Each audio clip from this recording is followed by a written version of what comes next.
ဒီဇလန်က CIA ကနေအနားယူသွားတဲ့ Agent Rina အကြောင်းပါသူကအသက်ကိုတဖြည်းဖြည်းပိုရှည်စေမဲ့စီတမျိုးကိုစန္ဒရာကနေဇလန်ကစတင်ခဲ့ပါတယ်ရုပ်ရှင်ရဲ့အစမှာဗာဂျီနီးနား CIA ရုပ်ချုပ် Agent VVD တွေက CIA ဒိုင်တာနဲ့အတူတခြားတအုပ်နဲ့တွေ့ဆုံခဲ့ပါတယ်သူတို့ရဲ့ပြစ်မှတ်ကတော့ဒဝုဆိုတဲ့နာမည်နဲ့အနေများတဲ့လူတစ်ယောက်ပါ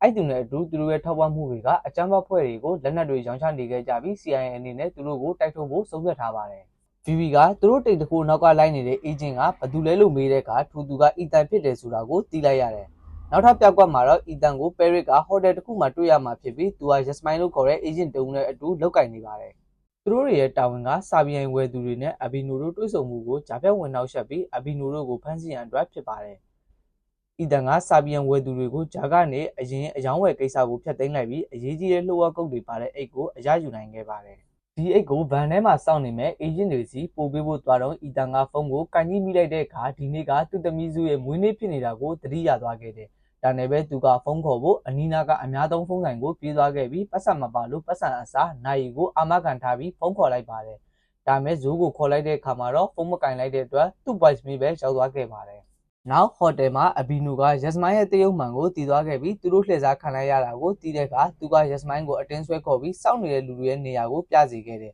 ။ဒီလိုနဲ့အဘီနူရဲ့လူတွေကဘန်ထဲမှာစောင့်နေတဲ့ agent တွေကိုတနက်နဲ့ပစ်ခတ်လိုက်ပြီးအပြင်ပန်းနဲ့ဟိုတယ်အိမ်ခန်းကြမှာအပြစ်ကတိုက်ပွဲကြီးဖြစ်ခဲ့ကြပါတယ်။အဲ့လိုအရှုပ်ထွေးတွေကြားမှာအီတန်ကအဘီနူကိုလိုက်လံဖမ်းဆီးဖို့ကြိုးစားခဲ့ပေမဲ့အသက်အရွယ်အနေထားရအီတန်ရဲ့ခန္ဓာကိုယ်ကအားနည်းလာပြီးမခံနိုင်အောင်ဖြစ်ခဲ့ပါတယ်။ဒါပေမဲ့သူကမလျှော့ပဲအဘီနူရဲ့ခြေထောက်ကိုတနက်နဲ့ပစ်ခဲ့တဲ့အတွက်သူလမ်းမလျှောက်နိုင်အောင်ဖြစ်သွားခဲ့တယ်။အဲ့လိုဖြစ်တော့မှအီတန်လည်းစိတ်ချပြီးမြေပြင်မှာသတိမေ့သွားခဲ့ပါတယ်။တတိပြန်လာတဲ့အခါမှာတော့အီတန်ဟာဆေးရုံရောက်နေပြီဖြစ်ပြီးသူ့မှာအဆုတ်ကင်ဆာဖြစ်နေတာကြောင့်3လကနေ5လအတွင်းသာအသက်ရှင်နိုင်တော့မယ်လို့ဆရာဝန်ကပြောလိုက်တယ်။ဒီသတင်းကိုကြားပြီးအီတန်ကသူ့အိမ်ကိုပြန်ခဲ့ပါတယ်။ဒါမဲ့သူ့တိုက်ခန်းမှာဒုက္ခသည်မိသားစုတစုနေထိုင်လျက်ရှိပြီးသူရောက်လာတဲ့အခါမှာတော့မိသားစုရဲ့အဖေဂျူလတ်စ်ကအီတန်ကိုသူတို့ရဲ့အခြေအနေအကြောင်းကိုရှင်းပြခဲ့ပါတယ်။သူတို့တွေကိုအတင်းထွက်သွားခိုင်းမယ်ဆိုရင်ဥပဒေအရပြဿနာဖြစ်လာနိုင်တယ်လို့ပြောတော့အီတန်ကဂျူလတ်ရဲ့သမီးကြီးကလေးမွေးဖွားပြီးတဲ့အထိသူတို့ကိုနေဖို့ပြောခဲ့ပါတယ်။အခြေအနေအရေးပေါ်ဖြစ်နေတာကြောင့်အီတန်ကဇနီးဟောင်းတီနာကိုဆက်သွယ်ပြီးတွေ့ခွင့်ရအောင်ကြိုးစားခဲ့ပါတယ်။သူတို့တွေ့ဆုံပြီးတဲ့နောက်အီတန်ရဲ့တည်တန်းစာကိုလက်မှတ်ထိုးကြပြီးအီတန်ကသူ့ယောဂအကြောင်းသူ့သမီးဇိုးကိုမသိအောင်ထားကျင်တယ်လို့ပြောလိုက်ပါတယ်။အီတန်ကဇိုးကိုတွေ့လို့ကြောင်းပြောတဲ့အခါတီနာကသူ့အလုပ်ကနေအနားယူပါမယ်လို့ကတိပေးမှသာခွင့်ပြုမယ်လို့ပြောတဲ့အတွက်အီတန်ကသဘောတူပြီးဇိုးရဲ့အကြောင်းမှာသမီးနဲ့ပြန်လည်တွေ့ဆုံခဲ့ကြပါတယ်။ဒါမဲ့ဇိုးကသူ့ဖေကိုစိတ်ဝင်စားပါဘူး။အဲ့ဒီချိန်မှာဟမ်လို့ခေါ်တဲ့ခတ်ချောချောကောင်လေးရောက်လာပြီးဇိုးကသူ့ကိုအီတန်နဲ့မိတ်ဆက်ပေးတယ်။ဟမ်ကရည်ကြေးပင်မဲ့အီတန်ကတိတ်သဘောမကျပါဘူး။ဟမ်ထွက်သွားပြီးတဲ့နောက်အီတန်ကဇိုးကိုသူမအကြိုက်ဆုံးခဲရအောင်စပိန်လေးပေးပေမဲ့ဇိုးကသူ့တငယ်ချင်းတွေနဲ့မိရထားစီဖို့ရှိတယ်ဆိုပြီးအီတန်ကိုတယောက်တည်းထားခဲ့ပါတယ်။အီတန်စပိန်စီးနေတော့ VV နဲ့တွေ့ပြီး VV ကဇိုးရဲ့နာမည်ကိုပြောသလိုအီတန်ဟိုတယ်မှာခြံခဲ့တဲ့နိုင်ကိုလည်းပြခဲ့တယ်။ VV ကအီတန်ကိုအသက်ရှင်နိုင်အောင်ကယ်တင်နိုင်တဲ့ဆေးရှိတယ်လို့ပြောပြီးသူနဲ့အတူတူသွားဖို့ဖိတ်ခေါ်ခဲ့ပါတယ်။ VV ကအီတန်ကိုတဝုကိုရှာပြီးဖျက်ဆီးပေးဖို့တာဝန်ပေးလို့ကြောင်းပြောပြပြီးတဲ့နောက်ဟိုတယ်တစ်ခုမှာအဘီနိုရဲ့စင်းကင်အကြောင်းကိုသိနိုင်မဲ့လူတဝုကိုတွားရှာကြတယ်။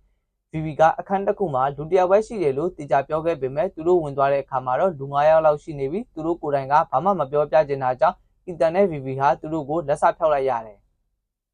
လက်လီကားထဲမှာအီတန်က VV ကိုသူ့အတွက်ဆေးရှာတဲ့ကိစ္စကိုဆက်လုပ်ရဖို့သူကဒေါ်လာ9000ပေးမှဖြစ်ပြီးအသက်အာမခံကိုတော့ဒေါ်လာ1သန်းထားထားပေးဖို့တောင်းဆိုတဲ့အခါ VV ကသဘောတူပြီးအီတန်ကိုစီတလုံးစတင်ထိုးပေးခဲ့တယ်။အဲ့ချိန်မှာအဘီနူကလူတစ်ယောက်နဲ့တွေ့ဆုံပြီးအီတန်ရဲ့တပ်ပုံကိုပေးခဲ့ပါတယ်။အီတန်ကဇိုးနဲ့တီနာတို့ရဲ့တိုက်ခန်းကိုသွားနေတော့ဇိုးရဲ့အော်တန်ကိုကြားလိုက်ရတဲ့အခါမှာတော့အနေဖြစ်နေပြီလို့ထင်ပြီးတကားကိုဖျက်ဝင်ခဲ့ပေမဲ့ဇိုးကသူမရဲ့သပင်ပြတ်သွားလို့စိတ်ညစ်နေတာဖြစ်ပါတယ်။တီနာကတော့ညစာစားဖို့ချိန်ထားတာကိုအီတန်က3နိုင်လောက်နောက်ကျမှရောက်လာတဲ့အတွက်စိတ်ဆိုးနေပြီးသူမကအလုပ်ကိစ္စနဲ့နောက်နေ့မှလန်ဒန်ကိုသွားရမှာဖြစ်ကြောင်းဇိုးအတွက်ကလေးချင်းတယောက်ငှားရမှာဖြစ်ကြောင်းပြောတဲ့အခါမှာအီတန်ကသူကိုယ်တိုင်ဆောက်ရှောက်ပေးမယ်လို့ပြောခဲ့ပါတယ်။နောက်တော့အီတန်ကခေါင်းမှုသူလိုခံစားရတာကြောင့် VV ကိုဆက်သွယ်ပြီးပြောတဲ့အခါ VV ကဘော်ကာတောက်ဖို့အကြံပြုခဲ့တယ်။နောက်နေ့တီနာခီးသွားတော့အီတန်ဟာဆယ်ကျော်သက်ရွယ်သမီးရဲ့ဒဏ်ကိုစတင်ခံစားရပါတော့တယ်။ဇိုးဟာအီတန်ရဲ့စကားကိုလုံးဝနားမထောင်တဲ့အပြင်တချင်းတွေကိုလည်းအကျယ်ကြီးဖွင့်ပါသေးတယ်။အီတန်ကဇိုးကိုစပိန်စီးပြီးကြောင်းသွားဖို့တိုက်တွန်းပေမဲ့ဇိုးကလမ်းလျှောက်ပြီးသွားခဲ့ပါတယ်။ဒီလိုနဲ့အီတန်ကဆိုင်တစ်ခုကိုသွားရင်တနတ်သမားတစ်ယောက်နဲ့ဓာတ်ရိုက်တိုက်ခိုက်မှုဖြစ်ခဲ့ပြီးတနတ်ပစ်ခံရပေမဲ့ကြီးကအင်ကြီးဝတ်ထားတာကြောင့်အသက်ရှင်နိုင်ခဲ့ပါတယ်။သူတို့နှစ်ယောက်တိုက်ခိုက်မှုတွေဖြစ်ခဲ့ကြပြီးတဲ့နောက်အီတန်ကသူ့ကိုပြစ်တက်နိုင်ခဲ့တယ်။အဲဒီနောက်အီတန်ကအဲ့လူမှာသူ့ရဲ့ဓာတ်ပုံရှိနေတာကိုတွေ့ခဲ့ရပါတယ်။ ဒါနဲ့အီတန်ကအိမ်ပြန်လာပြီးဇိုးရဲ့ကွန်ပျူတာကိုကြည့်တဲ့အခါသူ့တငယ်ချင်းနဲ့တွေ့ဖို့ရှိတာကိုတွေ့သွားပြီးအဲ့နေရာကိုပြေးသွားခဲ့တယ်။အဲ့နေရာကိုရောက်တော့ကားထဲမှာဇိုးရဲ့အိပ်ပြင်စပိုက်ဒါလို့ခေါ်တဲ့နေရာရဲ့ကြော်ညာစာကိုလည်းတွေ့လိုက်ရပါတယ်။အီတန်ကစပိုက်ဒါဆိုတဲ့နေရာအကြောင်းကိုသိဖို့အမွှာညီမနှစ်ယောက်စီသွားပြီးမေးခဲ့ပါတယ်။သူတို့ကအီတန်ကို sorry house ဆိုတဲ့လှုပ်ဝက်နေရာတစ်ခုရှိကြောင်းပြောပြကြပြီးအီတန်ကစိတ်ဝင်စားလို့လိုက်ရှာကြည့်တဲ့အခါစပိုက်ဒါကနိုက်ကလပ်ဖြစ်နေတယ်ဆိုတာကိုသိလိုက်တယ်။အထက်မှာသူ့သမီးဇိုးကိုသူ့တငယ်ချင်းတွေနဲ့အတူအရက်တောက်နေတာကိုမြင်လိုက်ပေမဲ့အီတန်ကခေါင်းထပ်မူးလာတော့အခြေအနေကိုထိချုံဖို့ဘောကတန်ကုန်းတောက်လိုက်ပါတယ်။အဲ့ဒီအချိန်မှာပဲလူ၃ယောက်ကဇိုးရဲ့အနားကိုကတ်လာတာကိုသတိထားမိသွားပြီးအီတန်ကဝင်ပါဖို့ကြိုးစားပေမဲ့သူတို့တငယ်ချင်းတယောက်ကတားမြစ်လိုက်တယ်။သမီးကိုကာကွယ်ဖို့ဆုံးဖြတ်လိုက်တဲ့အီတန်ကစိတ်ကိုတင်သူ့ရည်ချင်းကိုအတုံးချပြီးလူ၃ယောက်လက်ကနေဇိုးကိုကယ်ထုတ်နိုင်ခဲ့ပါတယ်။နောက်နေ့မနက်မှာဇိုးဟာမနေ့ညတုန်းကဖြစ်ခဲ့တဲ့အရာတွေကိုမှတ်မိပဲပါတီဝတ်စုံနဲ့ပဲနိုးလာတယ်။သူမကကြောင်းသွားမယ်လို့ပြောတဲ့အခါအီတန်ကမသွားခိုင်းပါဘူး။သူတို့နှစ်ယောက်ကြားမှာမကြေမနက်ဖြစ်ရပေမဲ့အီတန်ကဇိုးကိုစပိန်စီတက်စေရမယ်လို့ဆုံးဖြတ်ပြီးတမန်တော်ကင်းလုံးတင် जा ပေးခဲ့တယ်။အနာကကြီးတဲ့သူတွေကလည်းအီတန်တို့တားဖာကိုသဘောကျပြီးလက်ခုပ်တီးခဲ့ကြတယ်။အဲ့ဒီခါမှာဇိုးဟာသူ့အဖေကိုအဖေကဘာကြောင့်အကြာကြီးသူနဲ့ခွဲနေရတာလဲအဖေမှာတခြားမိသားစုရှိနေတာမလားတခြားသမီးတစ်ယောက်ရှိနေတာမလားလို့သူ့ရင်ထဲကခံစားချက်တွေကိုပြောပြပြီးမျက်ရည်တွေကျခဲ့ပါတယ်။အီတန်ကသူ့သမီးကိုအဲ့လိုမဟုတ်ကြောင်းတေချာနှစ်သိမ့်ပြီးပြောပြပေးခဲ့တယ်။ဒီလိုနဲ့သူတို့စကားဆက်ပြောနေကြရင်ဇူကသူ့ကြောင့်မှဟန့်ကိုကြိုက်နေတဲ့မိန်းကလေးတယောက်ကိုရိုက်ခတ်မိတယ်လို့ပြောပြခဲ့တယ်။ဒီလိုနဲ့အီတန်ကဇိုးကိုကြောင်းကိုလိုက်ဖို့ပေးခဲ့တယ်။အဲ့နောက်အီတန်ကအဘီနိုရဲ့အကောင့်နဲ့ဖြစ်တဲ့ဂီဒိုကိုလိုက်ရှာခဲ့ပြီးဂီဒိုကိုလမ်းမပေါ်မှာလုံခြုံရေးတွေဖမ်းဆီးခေါ်ဆောင်သွားတာကိုတွေးမိလိုက်ပါတယ်။ဒါကြောင့်အီတန်ကလုံခြုံရေးတွေကိုအနိုင်ယူဖို့မျက်ရည်ယိုပုံတစ်လုံးပစ်လိုက်ပြီးဂီဒိုကိုဖမ်းယူနိုင်ခဲ့တယ်။ပြီးမှသူတို့စီးလာတဲ့ရင်ကိုဖျက်ဆီးလိုက်ပါတယ်။အိမ်မြန်လာတဲ့အီတန်ဟာသူ့ရင်တုံးကရရှိထားတဲ့ကုတ်ပါတဲ့အိတ်ထဲကဒဝူအပီနိုတို့စီစဉ်ထားတဲ့ပောက်ကွဲမှုကိုထိန်းချုပ်နိုင်ဖို့ကုတ်တွေကိုဖလှယ်ဖို့စီစဉ်ခဲ့ပါတယ်။အဲ့ဒီချိန်မှာဇိုကအီတန်ကိုဖုန်းခေါ်ပြီးဟန်အတွက်ညသာချက်ဖို့စီစဉ်နေတာကိုပြောပြပြီးတက်လို့ဟင်းချက်ဖို့အီတန်ကိုအကြံတောင်းခဲ့ပါတယ်။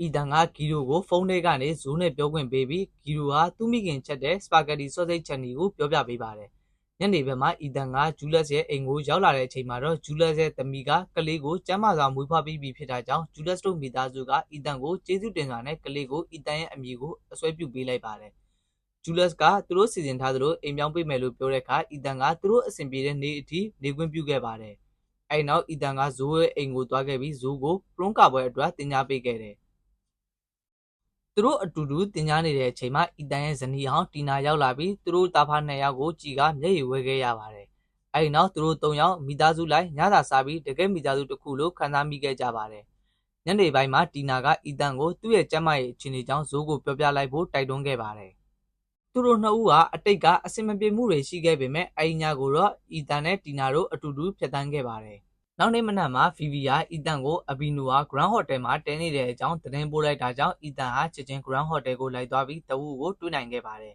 ။မကြာမီမှာပဲသူတို့တွေကကားတစ်စီးတွေကိုဝင်ခဲ့ကြဖို့လုပ်ကြတဲ့အတွက်အီတန်ကနောက်ကနေကားနဲ့လိုက်တိုက်ခဲ့ပြီးနောက်ဆုံးမှာသူတို့ကားကတရားပေါ်ကနေပြုတ်ကျသွားခဲ့တယ်။တဝူနဲ့အဘီနိုတို့ကထွက်ပြေးလွတ်မြောက်နိုင်ခဲ့ပေမဲ့အီတန်ကဒရိုင်ဘာကိုတွေ့ခဲ့ရပြီးသူ့မိသားစုနဲ့ပြန်တွေ့ခွင့်ပေးလိုက်ပါတယ်။အီတန်ဟာနောက်ကနေထပ်လိုက်ဖို့လုံနေတဲ့အချိန်မှာပဲသူ့ရဲ့ကျမ်းမာရေးကပြန်ဆိုးလာပြီးနှာခေါင်းသွေးယိုမူးဝေခဲ့ပါတယ်။တဝူကိုပြစ်တော့မဲ့အချိန်မှာပဲအဘီနိုကအီတန်ကိုဖမ်းပြီးရထားလမ်းဘေးကိုဆွဲချလိုက်တယ်။ဒဏ်ရာရနေတဲ့အီတန်ကတတိကပ်ပြီးအဘီနိုကိုရထားလာနေတဲ့လမ်းမှာတွန်းချလိုက်ပြီးတက်နိုင်ခဲ့ပါတယ်။ဒါပေမဲ့သူ့ခန္ဓာကိုယ်ကပင်ပန်းနှွမ်းနှဲသွားပြီးဖြစ်တာကြောင့်တဝူကထွက်ပြေးနိုင်ခဲ့တယ်။အီတန်နိုးလာတော့ဗီဗီရဲ့နေရာမှာရောက်နေခဲ့ပြီးဗီဗီကတဝူလွတ်မြောက်သွားပေမဲ့သူ့ရဲ့ကုသမှုကအောင်မြင်တယ်လို့သတင်းကောင်းပေးခဲ့ပါတယ်။နောက်ပိုင်းမှာအီတန်ဇိုးနဲ့တီနာတို့ကဟန်ရဲ့မိသားစုနဲ့တွေ့ခဲ့တယ်။ဟန်ရဲ့ဖခင်ကအီတန်ကိုသူ့ရဲ့လုပ်ဖော်ကိုင်ဘတ်နဲ့မိတ်ဆက်ပေးခဲ့ပြီးအဲ့ဒါကတဝူကိုယ်တိုင်ပဲဖြစ်နေခဲ့ပါတယ်။ဒါကြောင့်တယောက်ကိုတယောက်တွေ့ပြီးလက်တွဲနှုတ်ဆက်ရင်းကနေတင်းမာမှုတွေပြင်းထန်ခဲ့ပါတယ်။သူတို့ကနိုက်ကလပ်ကိုဝင်သွားတဲ့အချိန်မှာတီနာကအီတန်ကိုတနင်္ဂနွေဝင်ပြီးလှုပ်ရှားမှုတစ်ခုမှာပါဝင်နေတယ်လို့စွပ်စွဲခဲ့ပေမဲ့အီတန်ဟာသူ့ကတိကိုတီတာကြောင့်ထပ်မံအာမခံပေးခဲ့ပါတယ်။အီတန်ကတီနာကိုအာမခံပေးလိုက်ပေမဲ့ဒဝူရဲ့လူတွေကအီတန်ကိုပစ်ခတ်လာခဲ့ကြပြီးရုံရင်ဆန်ကတ်တွေဖြစ်ခဲ့ပါတယ်။အီတန်ကတဝူချင်းစီထိအောင်ပစ်ခတ်ရင်ဓာတ်လေကားတွေကဒဝူကိုတွေ့သွားတဲ့အခါကျိုးကိုပစ်ခတ်လိုက်တဲ့အတွက်ဓာတ်လေကားကမြေပြင်စီကိုပြုတ်ကျသွားခဲ့တယ်။အဲ့ဒီချိန်မှာဟန်နဲ့ဇိုးတို့ဟာတီးတန့်ခန်းထဲမှာပထမဆုံးအကြိမ်အနမ်းတွေဖလှယ်နေခဲ့ကြပါတယ်။တဝူဟာဓာတ်လေကားတွေကနေပြန်ထွက်လာပြီးတိုက်တဲ့အခါအီတန်ဟာသူ့ရဲ့ခန္ဓာကိုယ်အနေထားကြောင့်တနတ်ကိုထိန်းလို့မရတဲ့အတွက်တဝူဟာတနတ်ကိုရဖို့အခွင့်အရေးချသွားပါတယ်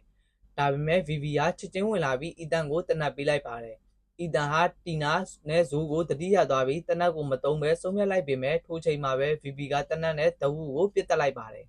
။နောက်ထပ်မြင်ကွင်းမှာတော့အီတန်ဟာပင်လယ်ကမ်းခြေနားမှာဇိုးနဲ့အတူရှိနေတဲ့အခြေအနေကိုပြသထားပါတယ်။အီတန်ကသူ့ကိုယ်သူအသက်ရှင်ပြီးခရစ်စမတ်ကိုမမြင်နိုင်တော့ဘူးလို့ယုံကြည်ခဲ့ပေမဲ့အခုတော့သူ့ရဲ့ခရစ်စမတ်သစ်ပင်ကိုအလှဆင်နေခဲ့ပါပြီ။ပြီးတော့တီနာကိုလည်းပြန်တောင်းပန်ပြီးအဆင်ပြေဖို့ကြိုးစားခဲ့တယ်။ဒါကြောင့်ဇိုးကသူ့အမေတဦးတည်းရှိနေတဲ့အချိန်မှာအခန်းထဲကိုဖိတ်ခေါ်ပြီးသူတို့အတွက်ဟင်းချက်ပေးဖို့ခွင့်ပြုပေးခဲ့တယ်။ဒါပြင် VV ကလည်းအီတန်ကိုခရစ်စမတ်ကတ်နဲ့ဆေးထိုးဖို့ဆေးပေးခဲ့ပြီးသူ့မိသားစုနဲ့နောက်ထပ်အချိန်များများကိုဖျက်ဆီးနိုင်စေခဲ့ပါတယ်။နောက်ဆုံးမှာတော့အဝေးတနေရာကနေ VV ကပြန်လည်ပူးပေါင်းနေကြတဲ့မိသားစုကိုတိတ်တိတ်လေးကြည့်နေကြောင်းပြသရင်ဇလန်းလေးလည်းပြီးဆုံးခဲ့ပါတယ်။ 所以我们的级别就是二轮我追就定了嘞，前面略过来完 subscribe 的都多比较大。